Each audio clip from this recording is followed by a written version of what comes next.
चाहता हूं और मैं चाहता हूं कि थोड़ा सा औरंगजेब, उसका शासन, उसकी क्रूरता और किस तरह से उसने अपने पिता को एक कोठरी में बंद करके अपने भाइयों का कत्ल करके सत्ता हासिल की। और ऐसी मिसालें कम मिलती हैं कि किसी ने एक देश पर 52 साल हुकूमत की। कैसा राज था उसका?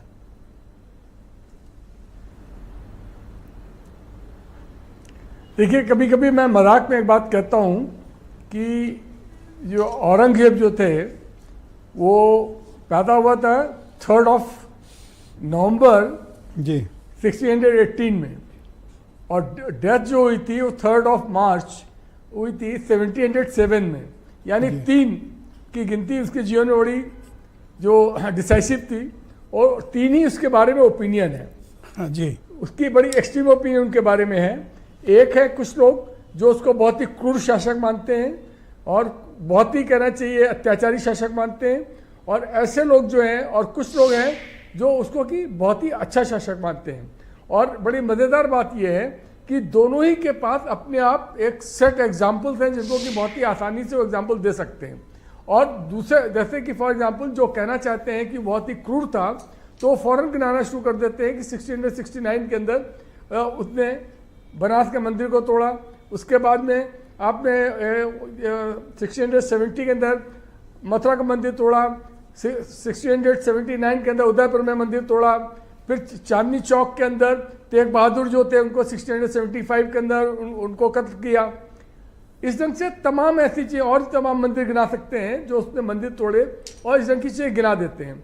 और इसी के साथ जो लोग ये प्रमाणित करना चाहते हैं कि वह बहुत ही आदर्श शासक था, तो वो फौरन बताना शुरू करते हैं कि देखिए कि औरंगजेब की टेरिटरी जो थी मैक्सिमम बड़ी टेरिटरी थी अपने टाइम पे, नंबर 1।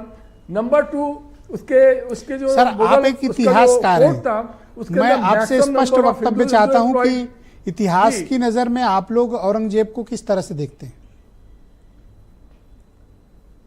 देखिए, आपका ये प्रश्न जो है वो अपने आप में, इतिहासकार जो होता है उसकी अगर अपनी ओपिनियन कोई होती है तो वो इतिहासकार नहीं होता है।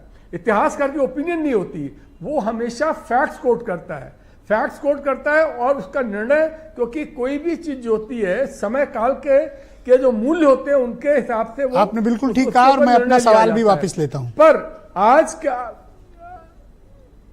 जी, मैं आपसे जानना चाहता हूं कि क्या इतिहास में ऐसे प्रमाण हैं कि वो एक क्रूर शासक था, कुरान के आधार पर शासन करना चाहता था, और क्या वो हिंदुओं पर अत्याचार करता था? ऐसे कोई प्रमाण है? देखिए ये बिल्कुल अपने आप के अंदर एक मिडिवल पीरियड के अंदर दैट वाज वो जो पावर पॉलिटिक्स उस समय थी वो ब्रूटल थी। वो जो कोई भी, जब मोनार्की होती है तो मोनार्की के अंदर हमेशा बहुत ब्रूटल पावर पॉलिटिक्स होती है।